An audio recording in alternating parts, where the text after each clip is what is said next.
సేవ ముసుగులో సాగుతున్న చీకటి దందా, అనాథల ప్రాణాలతో ఆడుకుంటున్న అక్రమార్కుల బాగోతం. ప్రైమ్ 9 దెబ్బకు కదిలింది వ్యవస్థ. అక్రమార్కుల గుండెల్లో మొదలైంది అవస్థ.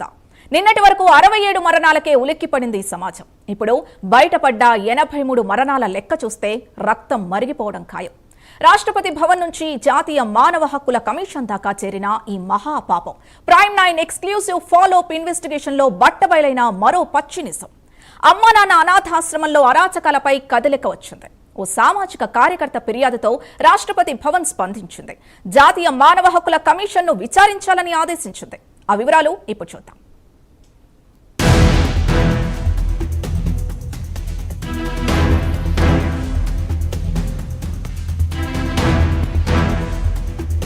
ప్రైమ్ 9 వరుస కథనాలతో అధికార యంత్రాంగంలో కదలిక వచ్చింది.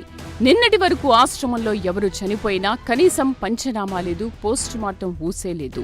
గుట్టు చప్పుడు కాకుండా మరణాలను దాచిపెట్టినా అడిగే నాథుడే కరువయ్యాడు. కానీ ప్రైమ్ 9 ఇన్వెస్టిగేషన్ దెబ్బకు ఇప్పుడు సీన్ మారింది.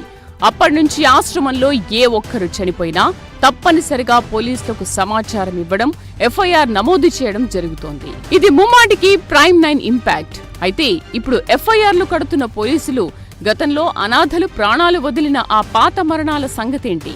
ఆ పాపాలకు శిక్ష పడక్కర్లేదా? తాజాగా ప్రైమ్ 9 చేతికి చిక్కిన డాక్యుమెంట్స్ చూస్తే ఎవరికైనా మైండ్ బ్లాక్ అవ్వాల్సిందే. సామాజిక కార్యకర్త బొల్లోజు శ్యామ్ కుమార్ ఏకంగా రాష్ట్రపతి సెక్రటేరియట్ కు, కేంద్ర హోంశాఖకు ఫిర్యాదు చేయడంతో అసలు డొంక కదిలింది. 2024 నుంచి 2026 మే నెల వరకు ఈ ఆశ్రమంలో చనిపోయింది 67 మంది కాదు, ఏకంగా 83 మంది అని ఆ ఫిర్యాదులో స్పష్టంగా పేర్కొన్నారు. ఇందులో అత్యంత దారుణమైన విషయం ఏంటంటే చనిపోయిన వారిలో 50 ఏళ్లలోపు వయసున్న వారు దాదాపు 40 మంది ఉన్నారు. 25 ఏళ్లు 30 ఏళ్ల యువకుల ఆశ్రమంలో సహజంగా ఎలా చనిపోతారు? ఇవి ముమ్మాటికి అనుమానాస్పద మరణాలు కాదా అన్న ప్రశ్నలు వ్యక్తమవుతున్నాయి.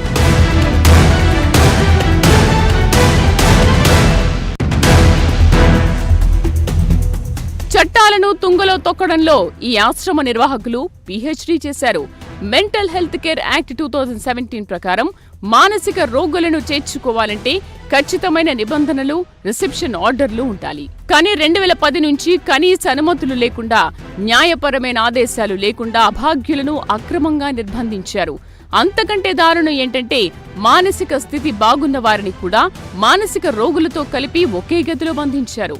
ఇది ఆశ్రమమా లేక అక్రమార్కులు నడుపుతున్న ప్రైవేటు జైలా అన్న అనుమానాలు ఉత్పన్నమవుతున్నాయి. 83 మంది చనిపోతే కనీసం ఒక్కరికి కూడా పోస్ట్ మార్టం జరగలేదు, మెడికో లీగల్ ఇన్వెస్టిగేషన్ చేయలేదు. అన్నీ సహజ మరణాలే అంటూ సర్టిఫికెట్లు సృష్టించారన్న ఆరోపణలు ఉన్నాయి.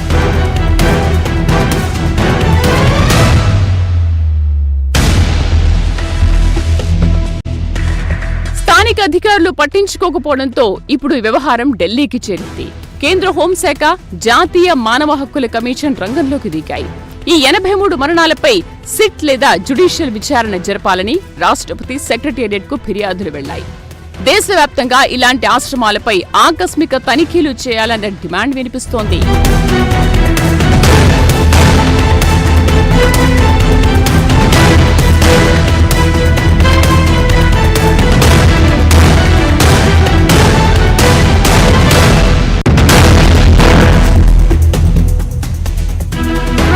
పోరాటం వల్లే ఈ రోజు ఈ వ్యవహారం జాతీయ స్థాయికి వెళ్లింది.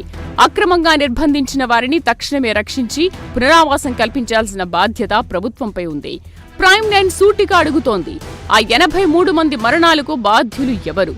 రాజ్యాంగంలోని ఆర్టికల్ 1421 కల్పించిన జీవించే హక్కును కాలరాసిన ఈ నిర్వాహకులకు శిక్ష పడేది ఎప్పుడు? ఈ ఆశ్రమ నిర్వాహకులపై, వారికి వత్తాసు పలికిన వారిపై ప్రభుత్వం ఎప్పుడు చర్యలు తీసుకుంటుంది? ఈ ప్రశ్నలకు సమాధానాలు రావాలి. అంతేకాదు, అభాగ్యులకు న్యాయం జరిగే వరకు, ఈ అక్రమార్కుల బండారం పూర్తిగా రట్టయ్యే వరకు ప్రైమ్ 9 పోరాటం ఇలాగే కొనసాగుతుంది.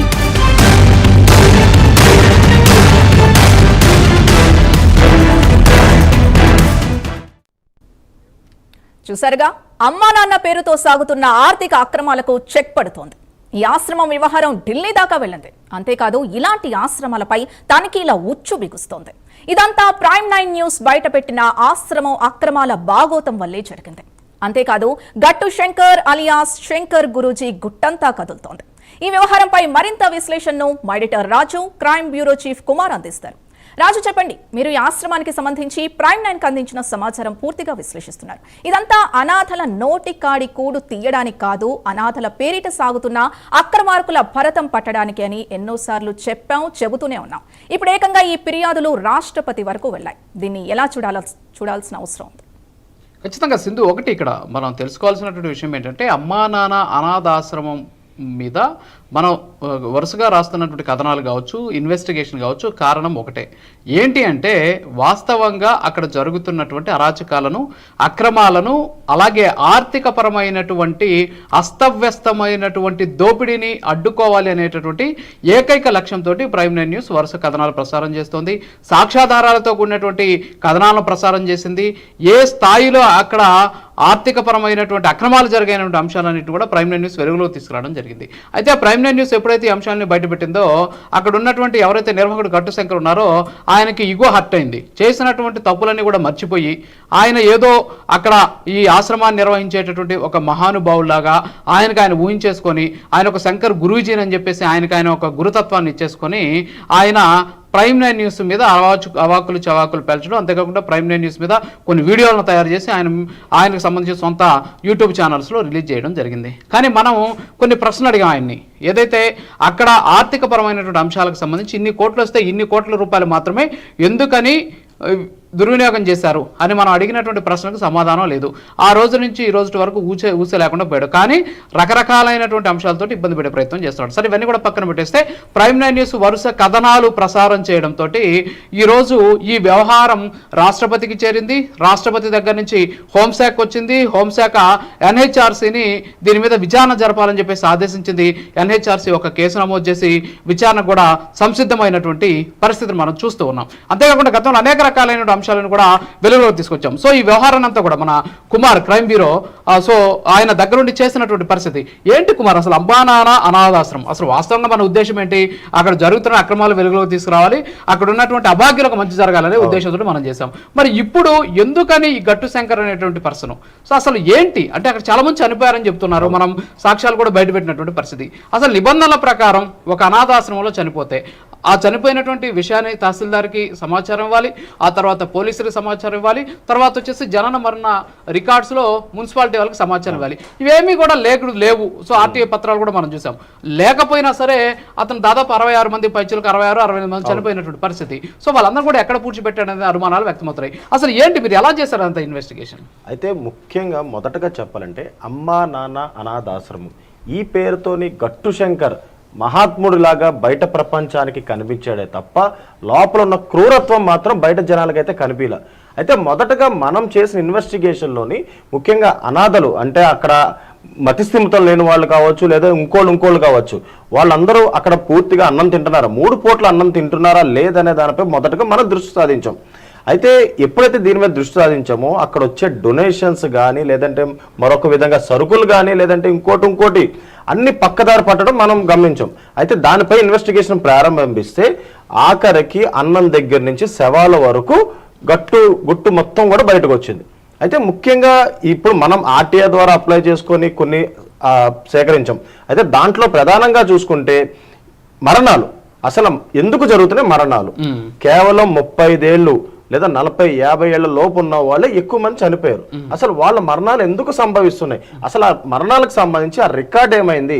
మొదటగా చూసుకున్నట్టయితే ఒక మనిషి చనిపోతే కనుక ఖచ్చితంగా అంటే అనాథాశ్రమం లాంటి వాటిల్లో మనుషులు చనిపోతే దానికి ఒక ప్రక్రియ ఉంటుంది. మొదటగా పోలీస్ కంప్లైంట్ ఇవ్వాలి, ఆ తర్వాత తహసీల్దార్కి ఇన్ఫర్మేషన్ ఇవ్వాలి, ఆ తర్వాత గవర్నమెంట్ డాక్టర్కి ఇన్ఫర్మేషన్ ఇవ్వాలి. వాళ్ళు ఇచ్చిన రిపోర్ట్ ఆధారంగా NOC తీసుకొని బాడీని ఖననం చేయాలి. అంటే ఇక్కడ ఒకటి కుమార్ ఏంటంటే, మన గతంలో తహసీల్దార్ని కూడా RTA నుంచి కొంత సమాచారం అంటే ఆయన కొన్ని అంశాలు ఇచ్చాడు. అందులో ఏంటంటే no legal guardian records, no inspection reports అని చెప్పి చెబుతూనే ఎవరైతే చనిపోయినటువంటి వాళ్ళకి సంబంధించినటువంటి ఎలాంటి వివరాలు కూడా మా దగ్గర లేవు, రెవెన్యూ రికార్డులో దహనం లేదా ఖననం చేయడానికి ఎలాంటి అనుమతులు ఇచ్చిన దాఖలాలు లేవని చెప్పేసి తహసీల్దార్ కార్యాలయం ఇచ్చింది. కానీ ఎందుకని? సో అలా చేస్తే Indian penal codes IPC section 201 ప్రకారం ఇది తీవ్రమైనటువంటి నేరం అని చెప్పేసి మనం గతంలో చెప్పాం. మనం చెప్పిన తర్వాత అయినా సరే మార్పు ఏమైనా వచ్చింది వాళ్ళలో? అయితే ముఖ్యంగా ఇది ప్రధానంగా మనం గమనించాల్సిన విషయం.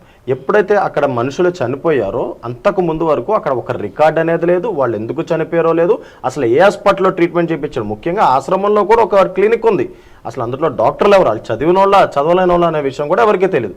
అయితే పోలీస్ రికార్డ్స్లో మాత్రం చనిపోయిన వాళ్ళకి ఎన్ఓసి తీసుకుని బాడీ ఎక్కడి నుంచి ప్రైవేట్ ఎన్జిఓకి పంపించారు. అయితే పోలీసు వాళ్ళు ఎన్ఓసి ఇచ్చారు, కానీ పోలీసు వాళ్ళకి కూడా కొన్ని రూల్స్ ఉంటాయి. ఏది, ఒక డాక్టర్ వచ్చి సర్టిఫై చేస్తాడు ఇతను దీనివల్ల చనిపోయాడు, సో దీనికి నో అబ్జెక్షన్ పంపించవచ్చు, లేదా అనుమానాలు ఉంటే ఎఫ్ఐఆర్ చేయాల్సి ఉంటుంది. అయితే ప్రధానంగా ఎప్పుడైతే మనం ఈ ఇన్వెస్టిగేషన్ బయట పెట్టి గట్టు శంకర్కి సంబంధించి అక్కడ జరిగే అక్రమాలన్నీ బయట పెట్టిన తర్వాత 2025 డిసెంబర్ వరకు కూడా నమోదవ్వలేని ఎఫ్ఐఆర్లు కేవలం 3 ఇప్పుడు ఈ నెలలో నమోదైంది. అంటే ఇంకొకటి ఇక్కడ ఏంటంటే పోలీసులు కూడా ఇన్ కేస్ పోలీసులు దగ్గర నుంచి కూడా మనం ఒక డేటా తీసుకున్నాం. ఆ డేటాలో నాకు తెలిసి ఒక 4-5 అన్నోన్ పర్సన్స్ అని చెప్పేసి చెప్పారు. సో ఎవరైనా సరే అన్నోన్ పర్సన్స్ చనిపోతే వాళ్ళకి సంబంధించినటువంటి ఆ కాలంలో వాళ్ళు అది పూర్తి చేసినప్పుడు మనం అనుకున్నట్టు సెక్షన్ 174 సిఆర్పిసి దీని ప్రకారం ఖచ్చితంగా క్రిమినల్ ప్రొసీజర్ ప్రకారం అక్కడ ఎగ్జిక్యూటివ్ మెజిస్ట్రేట్ అంటే ఎంఆర్ఓ సమక్షంలో పంచనామా జరగాలి, పోస్ట్ మార్టం చేయాలి, తర్వాత వచ్చేసి వీటన్నిటిని కూడా పెట్టుకొని ఒక డెత్ సర్టిఫికేట్ ఇవ్వాలి. కానీ అవన్నీ కూడా జరిగాయి. అసలు ఈ ఆశ్రమంలో ఆ పేపర్ వర్క్ అనేదే లేదు. కేవలం చనిపోయారు, ఎందుకు చనిపోయారో ప్రజలకు తెలియదు. పోనీ ఆశ్రమాలుగా అందులో పనిచేసేటోళ్ళకి కూడా వాళ్ళు ఎందుకు చనిపోయే విషయం కూడా తెలియదు. ఆశ్రమానికి వస్తారు కానీ 10-15 రోజుల్లో చనిపోతారు. అసలైన గుట్టు మాత్రం అందులో ఉంది. ఎందుకు చనిపోతారు? తీసుకురాగానే ఎర్రగడ్డ హాస్పిటల్ తీసుకెళ్తాడు, ట్రీట్మెంట్ చేపిస్తాడు, మంచి మెడిసిన్ తీసుకొస్తాడు, కాస్ట్లీ మెడిసిన్ తీసుకొస్తాడు, ఆశ్రమంలో పెట్టి చాలా చక్కగా చూసుకుంటాడు. కానీ 15 రోజులు ఎందుకు చనిపోతారు వాళ్ళు? అది ఒక మిస్టరీ క్వశ్చన్ ఫస్ట్. అయితే దీనికి సంబంధించి గతంలో మనం చెప్పి అవయవాలు ఏమైనా మిస్ అయ్యాయా అంటే ఆరోగ్యంగా 35 ఏళ్ళు 40 ఏళ్ళు ఉన్న వాళ్ళే ఎక్కువ మంది చనిపోతున్నారు. ఆ రికార్డు డాక్టర్ పరంగా లేదు. ఇప్పుడు మీరు చెప్పినట్టు అలాంటి అనుమానాలు చాలా ఉన్నాయి. అవును. సో అనుమానాలకు సంబంధించి ఒకసారి మనం చూద్దాము. సో ఇది ఒకసారి మనం కానీ చూస్తే ఇది ఆల్రెడీ మనం చూసాం. ఇది వచ్చేసి ఒక పర్సన్ రాసింది. బొల్లోజు శ్యామ్ కుమార్ అనే అతను 21/5/2026లో ప్రెసిడెంట్ సెక్రటరియట్కి ఒక లెటర్ రాశారు. అందులో చాలా స్పష్టంగా రాసినటువంటి పరిస్థితి ఉంది. ఏంటి అంటే ఇక్కడ ఉన్నటువంటి ఏదైతే ఈ అనాథాశ్రమం ఉందో ఇందులో సస్పీషియస్ డెత్స్, అలాగే violation of mental health care act 2017 ప్రకారం అనేక రకాలైనటువంటి అక్కడ ఇబ్బందులు జరుగుతున్నాయని చెబుతున్నారు. ఇక్కడ ఒక అంశాన్ని రాశారు ఆయన. 2024 నుంచి 2026 మే వరకు కూడా అప్రాక్సిమేట్లీ 83 మంది అక్కడ చనిపోయారు. అందులో 40% బిలో 50 years ఏజ్ అంటే 50 సంవత్సరాల లోపు వయసు ఉన్న వాళ్ళు 40 మంది చనిపోయారు అని చెప్పేసి ఆయన రాసి ఎలాంటి ఇన్వెస్టిగేషన్ లేకుండా మెడికో లీగల్ ఇన్వెస్టిగేషన్స్ జరగకుండానే వాళ్ళకి సంబంధించిందా మనం చెప్పినట్టు దహనం చేశామని చెప్పేసి చెప్పినటువంటి పరిస్థితి. సో వెంటనే ఎప్పుడైతే ఆయన రాసిన తర్వాత అది మినిస్ట్రీ ఆఫ్ హోమ్ అఫైర్స్ వెళ్ళింది. ఆ మినిస్ట్రీ ఆఫ్ హోమ్ అఫైర్స్ సంబంధించి సెక్రటరీ జనరల్ ఒక లేఖ రాశారు. ఎవరికి రాశారు అంటే ఇది ఎన్హెచ్ఆర్సీ మానవాధికార భవన్కి ఆయన రాసినటువంటి పరిస్థితి. దీంట్లో చాలా స్పష్టంగా చెప్పడం జరిగింది అనమాట. ఐఎమ్ డైరెక్టెడ్ ద ఫార్వర్డ్ అంటే నాకు వచ్చినటువంటి ఈ ఫిర్యాదు మేరకు మీరు ఏం చేయాలి, it is requested that appropriate action may be taken in the matter and A suitable reply be sent to the petitioners urgently under intimation to this ministry.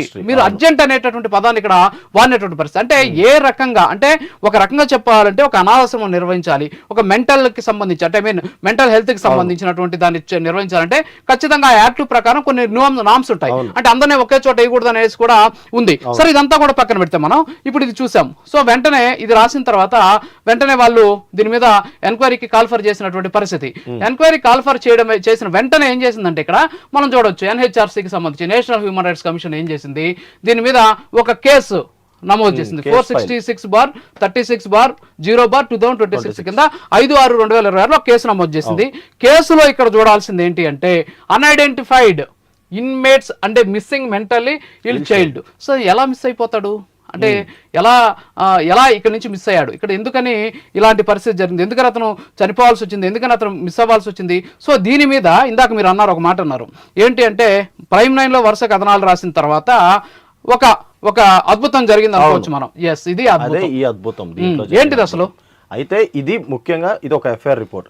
అంటే ఆశ్రమంలో చనిపోయిన వాళ్ళు ఎవరైతే ఉంటారో వాళ్ళు చనిపోతే కనుక ఖచ్చితంగా పిఎస్లో మొదటగా ఇంటిమేషన్ ఇస్తారు. అక్కడ నుంచి ఎఫ్ఐఆర్లు అయితే ఎఫ్ఐఆర్ అయిన తర్వాత అప్పుడు డాక్టర్స్ కి దగ్గరికి వాళ్ళు వెరిఫై చేసుకుంటారు చనిపోయిన అతను నార్మల్ డెత్ చనిపోయాడో లేదంటే వేరే విధంగా చనిపోయాడు అనేది వస్తుంది. అయితే ఈ ప్రొసీజర్ ప్రధానంగా చూడండి 3/6/2026 అంటే ఈ నెల అమ్మా నాన్న అనాథాశ్రమం అమ్మా నాన్న అనాథాశ్రమం నుంచి తన లెటర్ హెడ్ పేరు మీద చౌటుప్పల్ పోలీస్ స్టేషన్స్ కి ఓకే లెటర్ రాశారు. ఏమని? Intimation regarding the death of an orphan. Okay, ఒక అనాథ చనిపోయాడు అనే దాని మీద ఒక ఇంటిమేషన్. దార్వాత్ రవి అనే ఆయన చనిపోయాడు అతను. అయితే ఇక్కడ ఇప్పుడు చూడండి, Ginukula Satyanarayana son of Ramulu age 38. అయితే ముఖ్యంగా అనాథాశ్రమంలో ఎక్కువగా చనిపోయేది కూడా బిలో 40 years ఓల్డ్. ఇతను జాయింట్ సెక్రటరీ, ఇతను జాయింట్ సెక్రటరీ. ఇక్కడ చనిపోయిన అతని పేరు తర్వాత ఏజ్ అబౌట్ 35 years. అయితే ఇతను ఆశ్రమంకి వచ్చి 14 రోజులు అవుతుంది. ఓకే, కేవలం 14 రోజుల్లోనే ఎలా చనిపోయాడు? ఇతని డెత్ కి సంబంధించి మెడికల్ రిపోర్ట్స్ ఏవి? ఆశ్రమంలోని రాగానే ఎర్రగడ్డ తీసుకెళ్తారు, మంచి ట్రీట్మెంట్ ఇస్తారు, తీసుకొస్తారు. అయితే డెత్ కి సంబంధించి రికార్డ్ ఏముంది అసలు ఇక్కడ? అయితే ఇప్పుడు ఇది మనం ఎందుకు చెప్తున్నాం అంటే, గతంలో ఇలాంటివి ఎప్పుడు కూడా అమ్మా నాన్న ఆశ్రమం నుంచి పోలీస్ స్టేషన్ కి వెళ్ళలేదు. కానీ పోలీసులు మాత్రం డిక్లేర్ ఇస్తారు. 67 members చనిపోయారని మనం పెట్టిన ఆర్టీకి పోలీసు వాళ్ళు ఇచ్చారు. ఇక్కడ చూసారా మీరు? Received on 3/6/2006 at 10 hours. అంటే ఆయన చనిపోయింది 6 గంటలకి. ఇక్కడ మనం చూడొచ్చు 6 గంటలకు చనిపోతే కంప్లైంట్ ఎన్ని గంటలకు ఇచ్చారండి? 10 గంటలకు ఇచ్చారు. అంటే 4 గంటల ఆలస్యంగా ఒక కంప్లైంట్ ఇచ్చినటువంటి పరిస్థితి. దీని మీద ఇన్వెస్టిగేషన్ చేస్తున్నాం అన్నారు. తర్వాత ఇక్కడ ఇంకొక విషయం కూడా రాశారు, ఇది కూడా మనం ఖచ్చితంగా మాట్లాడాలి. ఏంటంటే in the court of the honourable executive magistrate tahsildar కి కూడా దీనికి సంబంధించినటువంటి బ్రీఫ్ ఫ్యాక్ట్స్ ని రాస్తూ FIR లో పెట్టినటువంటి పరిస్థితి. సో వాస్తవంగా అయితే ఇప్పుడు ఇది గతంలో ఉండేటటువంటి పరిస్థితి లేదు. కానీ మనం ప్రైమ్ 9 న్యూస్ లో అసలు FIRలు ఉండట్లేదు, ఎట్ ది సేమ్ టైం MROకి సమాచారం ఉండట్లేదు. తర్వాత వచ్చేసి మున్సిపాలిటీకి సంబంధించినటువంటి డెత్ అండ్ బర్డ్స్ సర్టిఫికేట్ లో పేర్లు లేవు. సో ఇవన్నీ కూడా మనం రాసినటువంటి పరిస్థితి. ఇంకొక విషయం ఇక్కడ మనం ఇప్పటి వరకు కూడా మనం చూడాల, ఎంతసేపు మనం ఏమనుకుంటున్నాం, అమ్మా నాన్న అనాథాశ్రమం గురించి మాట్లాడుకుంటున్నాం. ఏంటి అసలు ఈ అమ్మా నాన్న అనాథాశ్రమం? an orphanage for mentally retarded orphans. Okay, so ఇది ఈవేళ కోసం పెట్టినటువంటి. మరి మెంటల్లీ రిటార్టెడ్ పర్సన్ కి సంబంధించి ఒక యాక్ట్ ఉంది కదా, ఒక చట్టం ఉంది కదా, మరి ఆ చట్టం ప్రకారం చేయాలి కదా. మరి ఆ చట్టం ప్రకారం ఎందుకు చేయట్లేదు? ఏంటి అసలు అతని ధైర్యం ఏంటి అసలు? అయితే ముఖ్యంగా అతను చెప్పే మాటలు, అతను నటించే తత్వం ఏదైతే ఉందో జనాలకి జాలి కలిగేయాలి. అంటే మా ఆర్ఫన్ దగ్గర మతి స్థిమితం లేనోళ్ళు ఉన్నారు, ముసలోళ్ళు ఉన్నారు, ఇలా అని చెప్పి కొన్ని వీడియోస్ అతను దాంట్లో పెట్టుకుంటాడు. దానికి బ్యాక్గ్రౌండ్ యాడ్ చేస్తాడు, వాయిస్ ఓవర్లు యాడ్ చేస్తాడు. అంటే శాటిలైట్ ఛానల్ లాగే సేమ్ అంత డబ్బులు ఖర్చు పెట్టుకుని పబ్లిష్ చేసుకుంటాడు. అయితే దాతలు ముఖ్యంగా డబ్బులు ఇస్తారు, పెట్టుకుంటారు, అన్నీ చేస్తారు. అయితే ఇక్కడ మెయిన్ పాయింట్ ఏంటంటే ఆర్ఫన్స్ అంటే ముఖ్యంగా చూడొచ్చు, మెంటల్లీ రిటైర్డ్ డిస్ట్రిబ్యూట్ ఆర్ఫన్స్ అంటుంది. అయితే వాళ్ళకి ఏంటి, ఒక ఆశ్రమంలో ఉంటే వాళ్ళకి సపరేట్గా ఒక రూమ్ ఉంటుంది, వాళ్ళకి సపరేట్గా ఒక డాక్టర్ ఉంటారు. ఎందుకంటే వీళ్ళందరూ కూడా అంటే మెంటలీ సంబంధించి ఉంటారు కాబట్టి వాళ్ళు ఏమి చేసుకోకుండా పారిపోకుండా ఉండేందుకు రూల్స్ అండ్ రెగ్యులేషన్స్ ఉంటాయి. దానికి సంబంధించి ఆశ్రమంలో కొన్ని రూమ్స్ ఉంటాయి సపరేట్గా. ముసలి వాళ్ళని ఒక రూమ్లో పెడతారు. సరే, తల్లిదండ్రులు వదిలేసిన వాళ్ళు, రోడ్ల మీద ఉన్న వాళ్ళు తీసుకొచ్చి సాగుతున్నారంటే అది మంచిదే. కానీ అమ్మా నాన్న అనాథాశ్రమం టార్గెట్ ఏంటంటే కేవలం ఇలా మెంటల్లీ రిటైర్డ్ ఉన్న పర్సన్స్ తీసుకొస్తారు. వాళ్ళకి ఏమీ తెలియదు, ఎందుకు వస్తారో తెలియదు, ఎందుకు తింటారో తెలియదు, వాళ్ళకి డాక్యుమెంట్ ఉండదు. వీళ్ళు మెంటల్లీ రిటార్టెడ్ పర్సన్స్ అనే దానికి మన దగ్గర ఏమైనా సాక్ష్యాలు సేకరించారా మీరు? అయితే గతంలో మనం చూసాం, మనం ఆల్రెడీ దాన్ని పబ్లిష్ చేసాము. చాలా మటుకు మెంటల్లీ రిటైర్డ్ అంటే పెట్టుకున్నది ఏంటంటే అనాథాశ్రమం పెట్టాడు, కానీ లోపల జరిగేదంతా మనం బయటకు తీస్తూనే ఉన్నాము. అందుట్లో చనిపోయిన వాళ్ళందరూ కూడా అడ్రస్లు చెప్పక అందుట్లో ఉండిపోయేలోనే చెప్తున్నారు. కానీ వాళ్ళందరూ ఎందుకు చనిపోతున్నారు అనేది అలా కాదు. ఇప్పుడు మనం ఏంటంటే వీళ్ళు మెంటల్లీ రిటార్టెడ్ పర్సన్స్ అనే దానికి మీరు గమనించారో లేదో నాకు తెలిసి మన దగ్గర ఒక సమాచారం మీరు సేకరించారు. ఏంటి అంటే మన దగ్గర డాక్యుమెంట్స్ ఉన్నాయి, త్వరలో మనం పెట్టబోతున్నాం.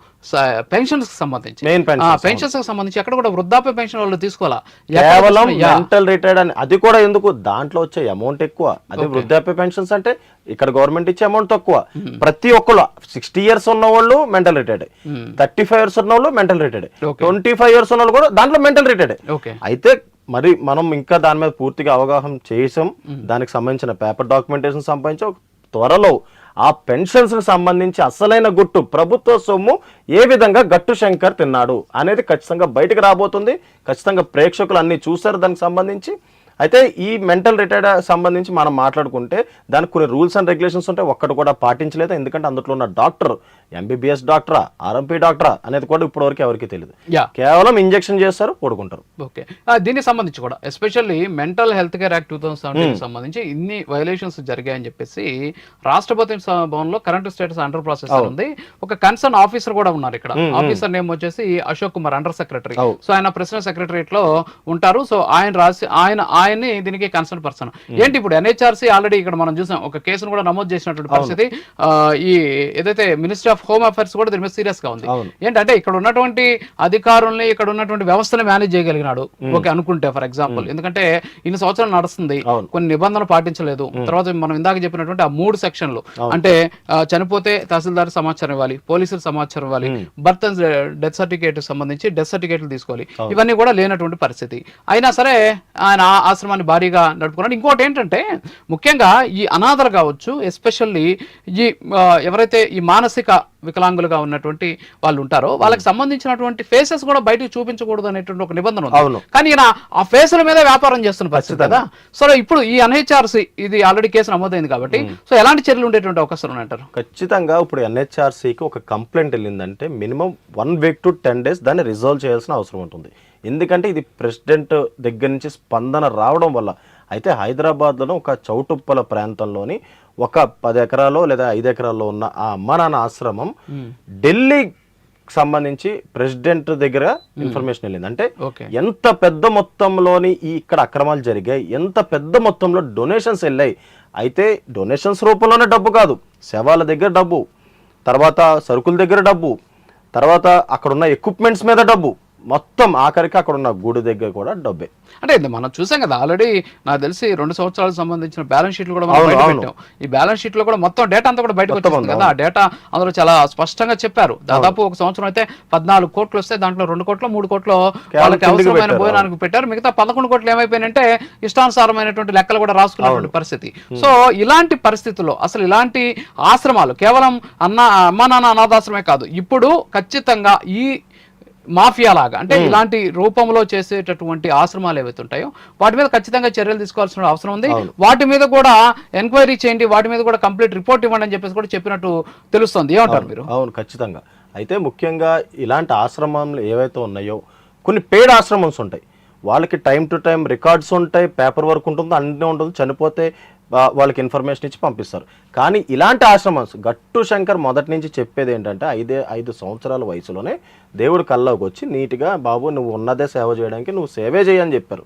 కానీ ఆ సేవనే మనీ రూపంలో ఎలా కన్వర్ట్ చేసుకోవాలని అనేది మాత్రమే థాట్. అది కూడా 5 సంవత్సరాలప్పుడే వచ్చి ఉండొచ్చు.